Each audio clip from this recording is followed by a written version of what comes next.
estamos hoje aqui na presença do senhor Dr. Dias e da doutora Regiane e do nosso candidato a vereador pela cidade de Santo André, professor Giacinto Santos, pela coligação PRP Santo André Cidade do Futuro.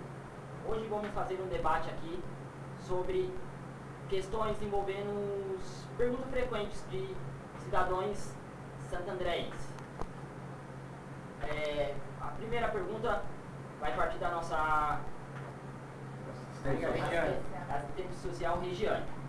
Regiane, o que você conhece do povo de Santo André que eles têm dúvida sobre as questões envolvendo de responsabilidade do candidato a vereador? As dúvidas frequentes que surgem em relação à saúde e também a questão das enchentes, né? Como no fim de ano, a cidade de Santo André, devido a ser uma cidade muito movimentada por cidades vizinhas, a situação urgente de solução das enchentes.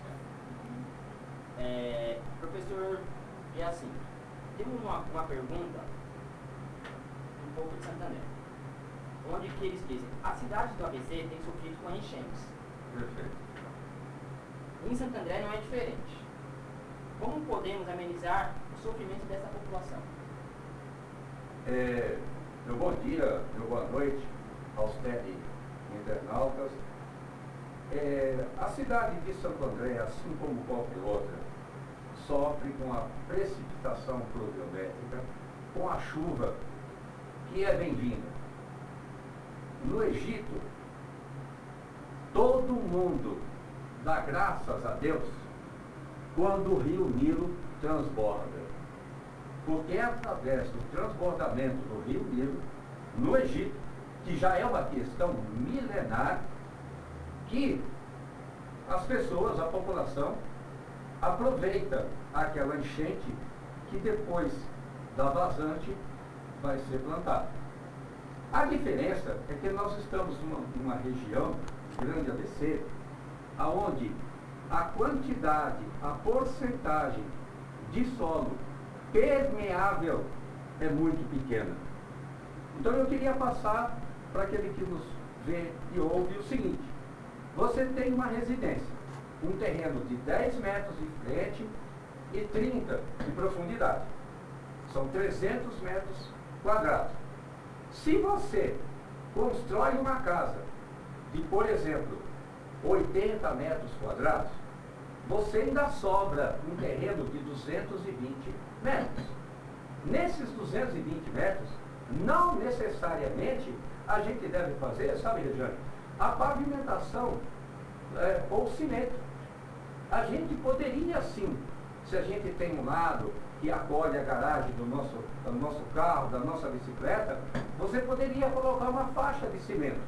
Mas se você mantivesse, sabe, Dias, uma boa porcentagem desse terreno, entende, com grama, ou mesmo com solo virgem, a água que cai da chuva se infiltraria ali.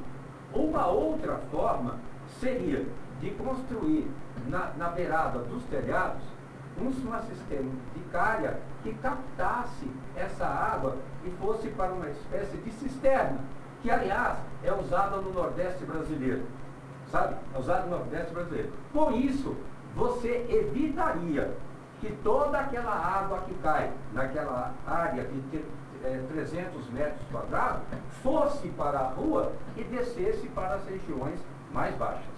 É uma das propostas que eu discutia enquanto professor de ciência durante os 37 anos e 7 meses que estive na sala de aula.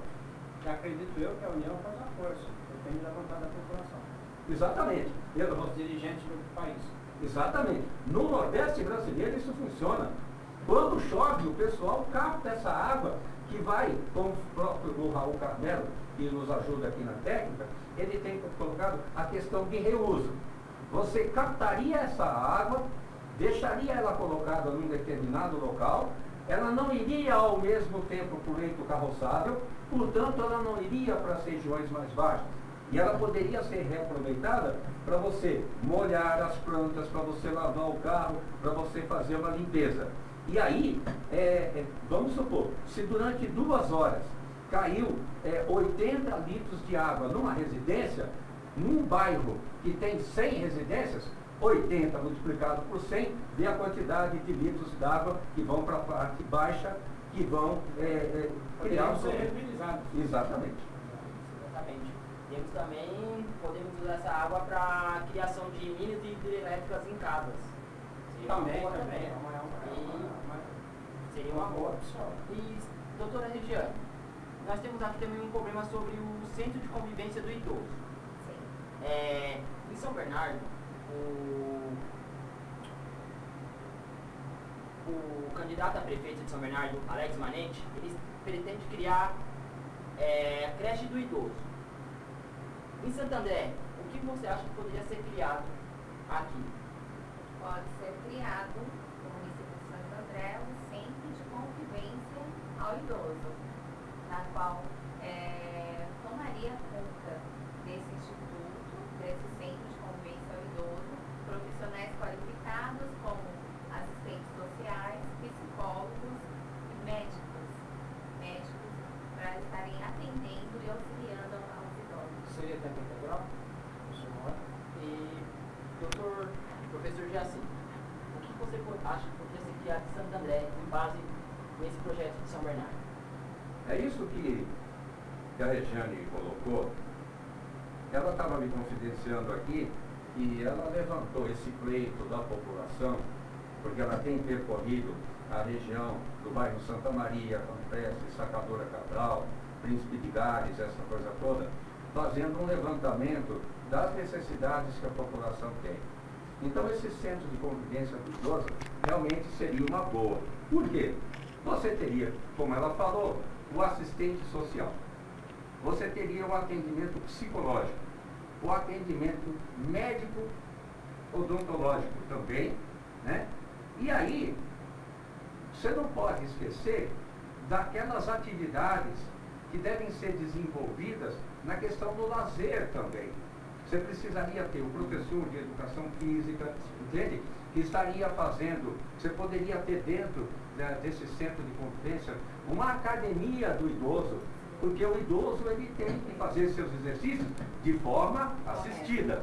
De forma assistida. E outra coisa, jogos lúdicos. Por exemplo, a dança, essa coisa toda. Uma das questões que, seguramente, eleito vereador em Santo André, eu quero conversar com o Carlos Grana, com a Osvana Famelli, que será a nossa vice-prefeita, seria a revitalização dos bailes, entende? Voltados para o pessoal da melhor idade. Por quê? A mobilidade do idoso, esse movimentar do idoso, esse brincar, esse se divertir, é uma coisa que faz com que ele viva de uma maneira muito feliz, mais gratificante. Muito mais feliz. Chamamos de qualidade de vida ao idoso.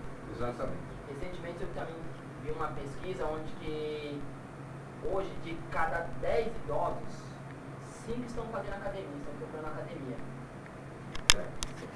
E hoje também nós temos questões sobre a guarda municipal, onde eu creio que é um problema não só da cidade de Santo André, mas como de todo o território nacional.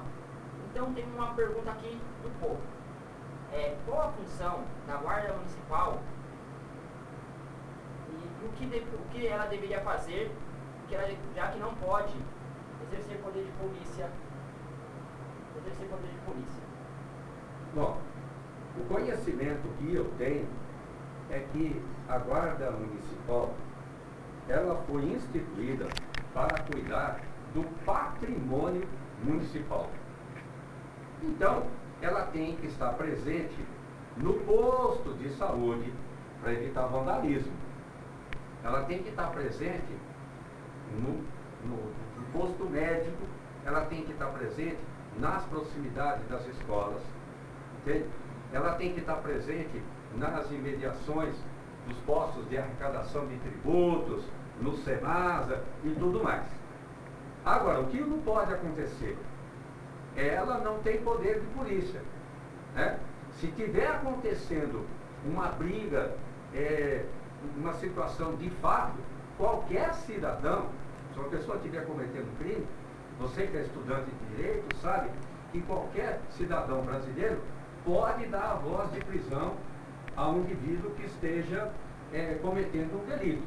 Só que ele tem que conduzir o preso até a autoridade policial e tem que acabar chegando até um delegado de polícia, que é a autoridade maior. Então, a guarda metropolitana... Ela é qualquer um do povo. Ela poderia estar, por exemplo, nas academias ao ar livre, evitando que crianças pequenas tivessem acesso, orientando, por exemplo, que idosos ou portadores de necessidades especiais que não têm uma carteira, que não têm um atestado médico, viesse a fazer, por exemplo, exercícios que podem resultar em sequelas para a sua saúde. Exatamente. Sobre ainda questões sobre a guarda municipal. A guarda municipal, eles poderiam, já que eles não podem exercer poder de polícia, eles poderiam estar fazendo um policiamento ostensivo, uma guarda ostensiva só para reprimir o crime, e também eles poderiam estar exercendo o seu direito, eles poderiam estar andando armados como eles andam hoje. Essa questão aí, ela é regulamentada a nível nacional. Se ele não tem poder de polícia, a guarda municipal, ela vai fazer um policiamento preventivo. A palavra ostensivo significa que ela deve estar em vários locais ao mesmo tempo, em todos os lugares, o que a gente não vê. Então, ostensivo é aquele que está em toda parte. Então, né? Então, agora, o poder de polícia é para a polícia civil e para a polícia militar, E a federal. certo? E a federal, mas aí na sua área de jurisdição. Cada um sua área. Na sua área de jurisdição. O senhor tem alguma pergunta, Dias? Eu falaria alguma coisa, eu perguntaria alguma coisa com relação ao idoso, novamente, porque Sim. teria que ser criada alguma coisa urgente para os idosos, porque os idosos hoje, na grande medicina, no Brasil todo, no Brasil como um todo, a faixa etária do idoso está aumentando. Então o idoso, não é que ele é velho, né? Ele é um idoso, ele passou na idade de 50 anos para cima, 55 anos já é idoso, né? Então ele tem que ser acolhido, porque a maioria dos idosos, a família, às vezes chega a desprezar, porque já está velho e tal, fala muito, reclama muito e tal. Então nós temos que ter alguma coisa em função para atender o idoso. Então eu digo muito por isso, o idoso ele tem que ter seu aconchego. Se ele não estiver dentro da sua família, às vezes, por falta de tempo do próprio familiar, ele tem que ter um aconchego também na sua velhice, para ele ser feliz. Então eu imagino, aquilo que você falou, da creche do idoso é uma palavra muito forte, né? Mas o centro de convivência do idoso é uma palavra bonita, uma palavra simpática, né? Então eu imagino que nós devemos criar alguma coisa, alguma proposta para o governo municipal, a nível federal, a nível estadual, pensando um pouquinho no idoso, porque o idoso construiu esse presente. E o passado também. Só que o presente agora depende dos jovens. E os jovens têm que prestar um pouquinho mais atenção. O idoso de hoje foi o jovem de ontem. Então nós temos que tratar esse assunto com um pouquinho de carinho. Essa a minha vontade de que o próprio professor Jacinto, técnico, né, uma pessoa conceituosa, né, nesse aspecto, também não é tão jovem como ela, como você, como os outros demais aqui que estão nos assistindo. Poxa, mas nós estamos envelhecendo com o tempo. Né? Temos que envelhecer com dignidade. Com dignidade e respeito. Essa é a minha pergunta para o professor Jacinto. Então, aí eu tenho uma proposta que ela é de fácil manejo. Nós temos um parque chamado Sabina em Santo André. Um belo de um parque. E você sabe que ali tem um espelho de água magnífico. O meu filho José Renato Moreira dos Santos, biólogo, que estudou na Fundação Santo André, fez biologia, o trabalho que ele fez na faculdade, de conclusão do curso dele, foi sobre a diversidade dos peixes do Parque Central. E veja bem, se a administração municipal diz, colocasse ali no Parque Central um grupo de pessoas que fizesse o tratamento da água, e eu já quero chamar a atenção que tem gente que acha bonito quando a garça está presente no lago. É um engano. Toda vez que você tiver uma quantidade de garças presente num espelho d'água, significa que a água não está em condições e que inclusive os peixes estão morrendo. E por isso que eles estão mais na tona d'água e por isso que elas vêm pegadas. Então veja bem, por que que a gente não faz ali no Parque Central, não faz um trabalho para colocar várias espécies de peixes onde os idosos poderiam passar as suas manhãs e as suas tardes? Quem não gosta de pegar uma tilápia, campeão? Entendeu? Quem é que não frequenta um pesqueiro? E aí, eu pego na mão. pois é, e aí eu já vou mais longe, eu já vou pro lado do Pedroso. É uma tremenda de uma aberração. A gente vai passear no Parque Pedroso e tem uma plaquinha lá dizendo proibido pescar. E eu lanço um desafio. Eleito vereador em Santo André, eu vou fazer um encaminhamento para a mesa diretora da Câmara para que a gente faça um processo de revitalização do Parque Pedroso.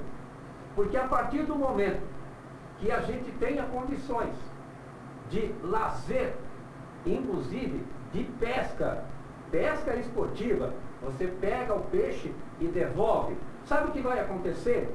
Aquela senhora que sabe fazer um pé de moleque, aquela moça que sabe fazer a maçã do amor, desde que ela seja feita com critério, de forma higiênica.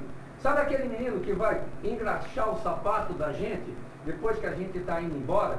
Então, você poderia criar um comércio informal ali naquela região para atender, por exemplo, o pessoal do recreio da borda do campo.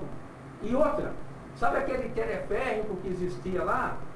Nós éramos um ponto de atração turística. E os governos anteriores deixaram tudo aquilo estagnado. Então, já que a gente fala em ecologia, já que a gente fala em meio ambiente, entendeu? Por que que a gente não poderia colocar, implantar algumas espécies de peixes esportivos, permitir e orientar a maneira como pescar? Inclusive, o anzol, sabe, Regiane, não precisa nem ter farpa, você entende? Porque você vai pegar o peixe e vai soltar. O meu filho, José Renato Moreira dos Santos, formado em biologia pela Fundação Santo André, assim como eu fiz pedagogia na Fundação Santo André, ele fez um trabalho e eu tenho certeza absoluta que o professor orientador dele de biologia da Fundação, ele teria o máximo prazer em nos ajudar a implantar esse tipo de projeto de revitalização do Pedroso, fazendo com que essa área de mananciais fosse uma área que pudesse acolher os idosos que adoram pegar um peixinho. Porque tem até um ditado, tá nervoso? Vai pescar? Vai pescar. Esse projeto seu, ele se estende também para mim, da Guarapiranga também, né? Então, seria possível um candidato a vereador ou não, você pode estadual ou federal? Não, você pode pensar nesse aspecto. Não, você pode propor esse tipo de coisa. Você pode propor. E outra coisa, até quero me estender mais ali, na beirada ali, você poderia construir os banquinhos separando 1,5 metro, 2 metros, aquela coisa, colocando o porta-vara direitinho, aquela coisa toda. Porque enquanto educador, eu acho que você não tem que dar o peixe.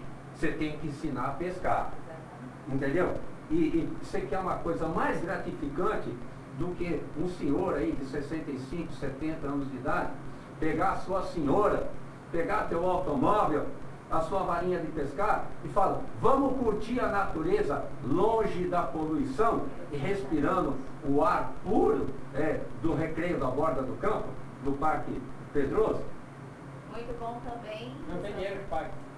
ressaltando, né, e continuando muito bom também para as crianças também que desejam desenvolver essa parte, né, de educação do meio ambiente. Também é muito importante para as crianças estarem aprendendo a respeitar a natureza, né, seria uma boa partida. Professor, abordando, eu sei que não estava em pauta aqui, mas como o senhor citou, eu vou perguntar. Como a situação do Parque Pedroso, Paranapiacaba, sendo agora um dos maiores pontos turísticos da cidade de Santo André, certo? Você acha que a prefeitura atual deixou de investir o que era para investir no Parque Pedroso para tornar ele também um patrimônio onde que tivesse muitos turistas? Porque o Parque Pedroso, como se sabe, eu na minha época de escola já fiz muita festa lá. E o Parque Pedroso, ele é muito procurado. Você acha que ele poderia também ser investido nele para poder virar ter uma grande procura? Um polo de atração. Um polo Então, turístico. a questão é o modismo.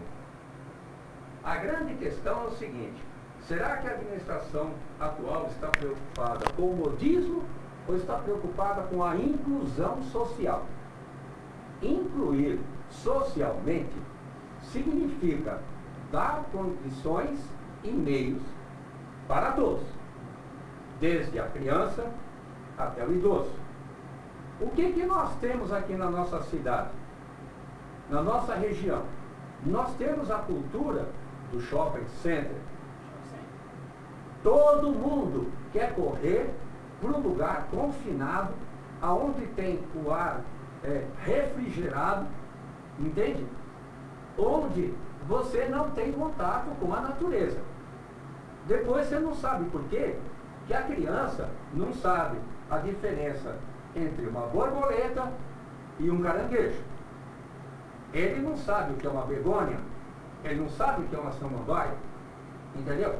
Então veja bem, administrações anteriores já fizeram aqui em Santo André estruturas voltadas para essa educação ambiental. Aqui no bairro Paraíso, em Santo André, você tem ali uma escola que trabalha com mudas, com plantas, né, que trabalha com a questão da área verde. Então, o que acontece?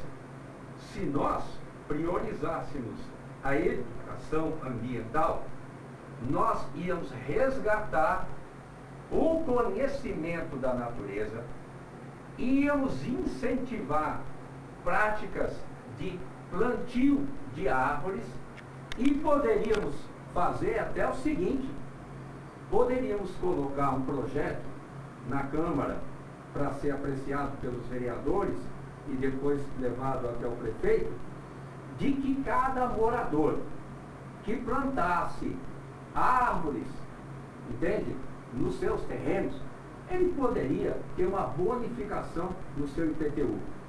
Por quê? A qualidade do ar, a qualidade de vida. Eu acabei de vir hoje aqui da região ali do Parque Duque de Caxias, hoje Celso de Daniel, e o pessoal está construindo um shopping center enorme, está ampliando ali. Eu estive lá por uns momentos e eu estava sentindo na minha narina todo aquele cheiro de poluição, porque é uma aberração. Eles não pararam de atender a população. Eu fui comprar lá no supermercado que tem lá dentro lá, e pode ter certeza que daqui a pouco eu vou ter que passar um rinossoro nas minhas fossas nasais. Então veja bem, essa cultura da nossa geração de viver em locais confinados, ela poderia ser repensada. E para isso, o Carlos Grana, que é o prefeito que eu apoio, ele coloca no seu plano de governo uma questão que eu acho que é fundamental. Nós vamos criar uma subprefeitura na região do Pedroso. E vamos criar uma subprefeitura lá na região de Camilópolis, que é para que essas ações levantadas pelos profissionais, assim como a Regiane, que é assistente social, que está junto com a população, nós vamos colher essas reivindicações, essas propostas que vão ser encaminhadas diretamente ao nosso subprefeito, por exemplo, lá da região da Vila Luzita, entende? E seguramente a tônica da Vila Luzita, do Recreio dos Bandeirantes, passa por essa questão ambiental. Muito bem colocado. Eu tenho mais uma pergunta. Como o senhor é profissional da educação, Pois não. e é um debate que tem muitos em faculdades. Como o senhor mencionou aqui, seu filho é Formado em biologia. formado em biologia pela Fundação Santo André. Perfeito. Perfeito. Eu gostaria de saber, a Fundação, como sendo autarquia, Sim. a autarquia de Santo André, você acha que ela está correta em, como todas as autarquias, abrir vaga para estudantes de outros municípios, de outras cidades, ou deveria ser fechado só para alunos de Santo André? É um direito constitucional. Educação aqui todos. Direito constitucional, correto. E outra coisa, o brasileiro, ele tem o direito de ir e vir. E existem convenções internacionais e nós acolhemos aqui no nosso país e também mandamos para fora estudiosos, entende? Então, veja bem, o acesso hoje ao ensino superior é feito através do vestibular ou dessa outra forma que foi criada aí, aonde você tem uma nota, quando você está no ensino médio, aquela coisa toda, você faz aquela prova. A Fundação Santo André é uma autarquia. Lá, os alunos, assim como o Zé Renato, assim como eu que fiz pedagogia lá, a minha companheira, a Márcia também, todos nós pagamos um determinado valor que é muito menor se comparado com as universidades particulares. Porque o governo municipal, ele dá uma subvenção e você ainda tem, inclusive, a possibilidade de você entrar no crédito educativo, que é uma questão da Caixa Econômica Federal. Que uma parcela você vai pagar, ainda que pequena, o governo federal te financia. Então, a grande questão é o seguinte: as nossas crianças, os nossos adolescentes, eles precisam ter um ensino fundamental adequado, entende? E também não adianta ninguém vir aqui falar que quer escola de período integral, que essa é a maior balela que eu já ouvi na minha vida. Essa seria uma das nossas questões a ser colocada em pauta. Então, sobre as escolas em tempo integral para o ensino fundamental para a turma de 9 anos. Essa eu iria perguntar, como que o senhor vê isso? Então, hoje em dia, nós temos um ensino fundamental de 9 anos. A criança entra com 6 anos de idade e não mais com 7. Então, ela vai ficar 9 anos, porque a obrigatoriedade do ensino no nosso país é até os 14 anos. Muito bem? Então, a criança pega e entra lá na escola. Tem candidato por aí, principalmente de outras cidades, que chegam e dizem: nós vamos ter escola de tempo integral. Só que tem o seguinte: só se nós construirmos uma cidade que tem o segundo andar. Né? O segundo andar. Por quê? A escola funciona das 7 até o meio-dia. E dá 1 hora, né, até as 6 da tarde. São 2 turmas. Se essa turma que está de manhã ficar de manhã e à tarde, em que espaço físico, em que escola vão estudar os estudantes do período da tarde? Vai faltar vaga. Então, tem gente que quer falar de educação sem ser pai e sem ser educador. O que nós precisamos fazer, então, seria criar condições para que a criança ficasse na escola de manhã e ele tivesse uma instituição aonde ele estivesse estudando línguas estrangeiras, ele pudesse estar fazendo, praticando esporte, desenvolvendo atividades lúdicas. Ou seja, a criança estaria ocupada num outro tipo de ambiente próximo à escola. Mas a escola convencional, com carteiras, você entendeu? Você não pode, é uma irresponsabilidade de quem diz, e quem está falando isso é o professor Jacinto dos Santos, que se aposentou depois de 37 anos e 7 meses, né? Exclusivamente no magistério.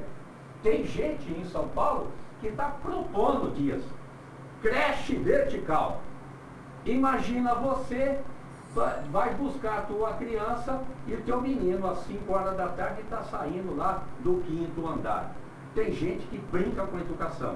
Então o que eu quero deixar bem claro aqui é o seguinte, a educação não é uma coisa que pode ser discutida falando só, vou melhorar a educação. Você tem que ter prédios, entende? Onde se possa desenvolver um processo educativo. Espaço físico. Você tem que ter um espaço físico. Você tem que ter um profissional bem remunerado para que ele não tenha que estar de manhã numa escola e à tarde na outra. E você tem que ter, por exemplo, no caso da educação infantil, os auxiliares de desenvolvimento infantil, que inclusive tem que ter nível universitário. Tentar fazer suas considerações finais, que estamos ficando sem tempo. Então, vamos concluir o que o senhor, concluir a ideia em si. Olha, eu sou candidato a vereador em Santo André, pela coligação PR-TRT, Santo André Cidade do Futuro, porque acumulei durante os meus 62 anos de idade, muitas vezes como aluno, outras vezes como aluno e como professor, eu acumulei experiência e tenho conhecimento, tanto é verdade,